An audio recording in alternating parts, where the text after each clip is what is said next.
ছাড়ুন আমার। কেন গিয়েছিলেন ওর ভেতরে? আপনাকে তো বলেছিলাম এলাকা ছেড়ে চলে যেতে। কেন আছেন এখনো? ওই শয়তানটা আপনাকে শেষ করবে বলে এখানে ডেকে এনেছে। কি উল্টো পাল্টা কথা বলছেন? আমি আমার বয়ফ্রেন্ডের জন্য এখানে এসেছি, ও এখানেই আছে। সেড, কেউ নেই ওর ভেতরে। সেড, ও এখানেই আছে। সেড, ডাকুন, যত খুশি ডাকুন, কেউ সাড়া দেবে না। ওখানে কেউ নেই, ওটা শয়তানের কবরখানা। সিদ্ধার্থর ফোন পেয়ে আমি এখানে এসেছি। ঠিক আছে, ওকে ফোন করে জেনে নিন ও এখন ঠিক কোথায় আছে।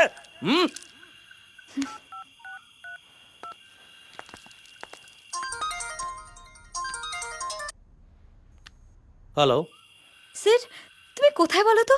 আমার ঘরে। আমার কয়েকটা বন্ধুকে আমাদের বিয়ের ইনভিটেশন মেল করছিলাম। তুমি তুমি কলকাতায়? হ্যাঁ।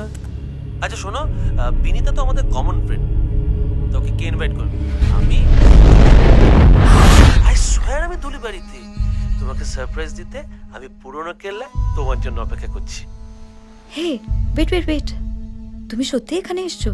বিশ্বাস না হলে এসে দেখো আমি তোমায় কতটা ভালোবাসি।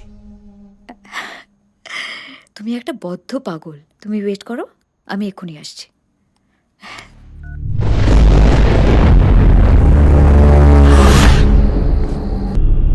আপনার কাছে ফোনটা এসেছিল সেটা সত্যি, আপনি ফোনে তার সঙ্গে কথা বলেছেন সেটাও সত্যি, শুধু সিদ্ধার্থর এখানে আসাটা সত্যি না। আপনার চোখ যা দেখছে তা সবসময় সত্যি না।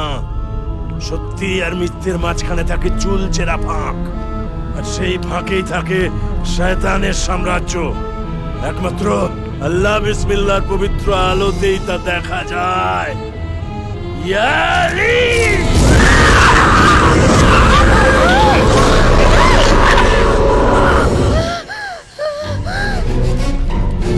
বিশ্বাস হলো? তুলি বাড়ি ছেড়ে চলে যান, যত তাড়াতাড়ি পারেন ওই শয়তানের নাগাল এড়িয়ে বেরিয়ে যান। এই অরণ্যতে তুই জন্মেছিস আমার জন্য, তুই আমার অতৃপ্ত আত্মার সুখ, আমার কামনার ছায়া সঙ্গী।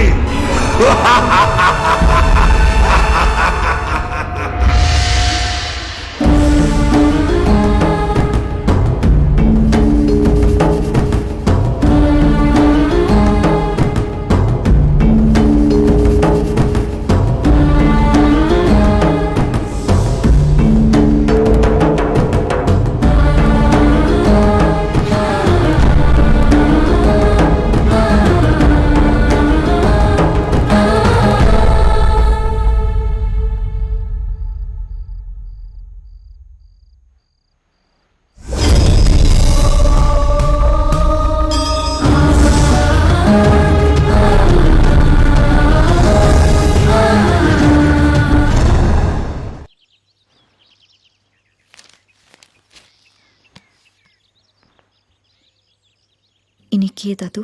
আমার দাদা অগ্নিদেব ভট্ট। উনি তোর জন্মের আগেই গত হয়েছেন। উনি খুব ভালো মানুষ ছিলেন। লোকে বলে এখনো পুরনো কেল্লার দিকে ওকে মাঝে মাঝে দেখা যায়।